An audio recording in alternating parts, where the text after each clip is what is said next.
Depression is the second most common disorder in individuals and families. And depression, like anxiety, can be either genetic or it can be situational. Genetic would mean that it's a strain that runs through the family. People generally, there's somebody in the family, a mother, a father, a grandmother, aunt, or someone who's also suffered from depression. Usually you can pull out 3 or 4, if not in the main nuclear branch of the family, fairly close in the extended family. And that's dealt with very differently than a situational depression. A situational depression might be, something happens that could be the birth of a child. There's both postpartum depression for mothers, but now they're finding postpartum depression for fathers as well too.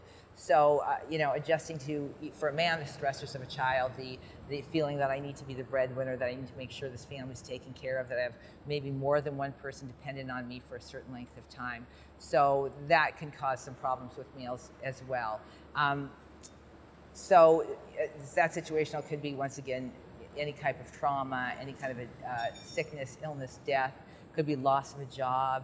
Could be any type of loss that you can bring up.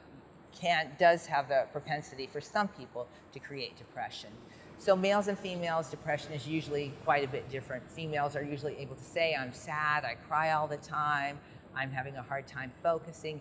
Males, on the other hand, they move towards anger and acting out behavior. It could be fighting. It worked with a very depressed male that got in fights all the time. And a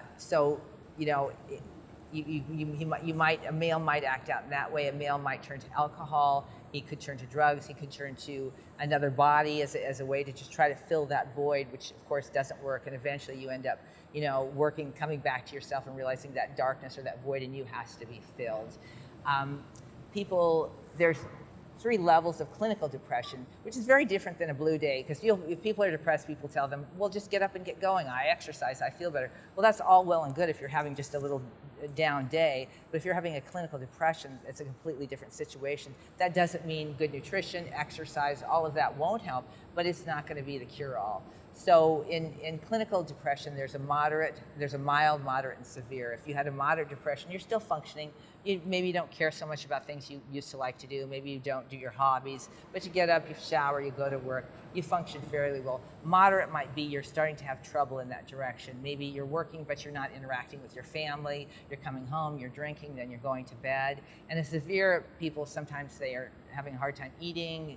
They may eat too much or too little. They may sleep too much or too little. They may not be able to function in the family as a parent, or even a teen may not be able to go to school. Work may be compromised. Sometimes when it gets really bad, even just basic hygiene is compromised. So once again, I help with intrusive thoughts. I help with how to make their life more functional, to start climbing out of it, and the steps that they need to take to get there, which is different for everyone. And it needs to be done in a very gentle fashion, because it's not something that happens quickly. And we have to set goals that are attainable. To set really large goals, and this week we're going to do this, well, that's all well and good, but if you're depressed already and you can't do that, you're going to be more depressed. So we set small, attainable goals. And one of the good things that we're doing, I think, today is we're intervening with childhood depression much quicker than in the past. So you don't see someone who's never remembers being happy. You might see them at 10 or 11 struggling with finding some joy in their life, and then you can help them reach that goal so that they're functioning, adults who feel fulfilled and excited about their lives.